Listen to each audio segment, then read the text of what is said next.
Hi, I'm Jeff Murrah. I want to welcome you to Healthy Marriage Tips, where today we'll be talking about signs of trauma bonds.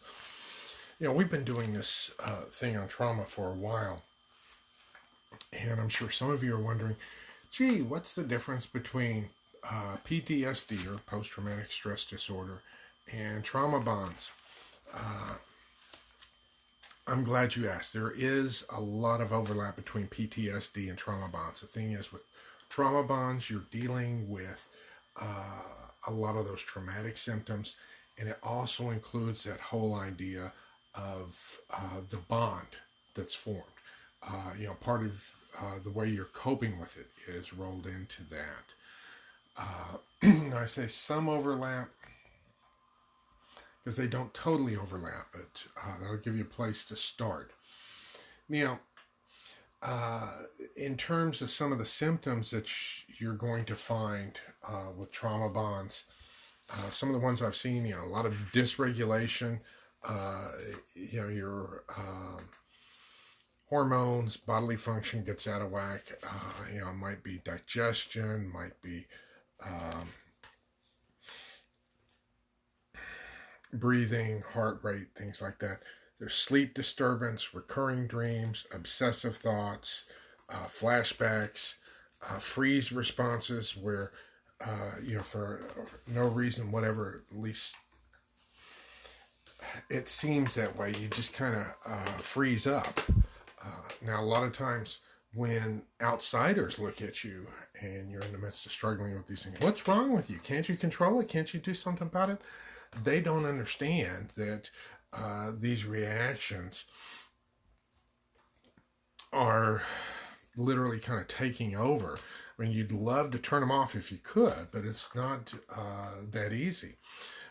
Another one that you find with the trauma bonds is an exaggerated startle response. Just little, little noises or anything unexpected, and you see, it might jump back, scream, things such as that. Now, in the case of trauma bonds, you've got the traumatic event, plus you have the bonding. Now, the bonding can either be a positive type where you want to be around a person, or it can be a negative type. And by negative type, it's not that you hate the person, it's that you're afraid to leave the person. So, either way, whether you like them or you're afraid to leave, you're stuck. And that's why they call it a bond, because you don't feel like you're free to leave the situation and get out of it. And so with this one, the trauma bonds, you've got the stress plus how you're coping with it that's rolled into it.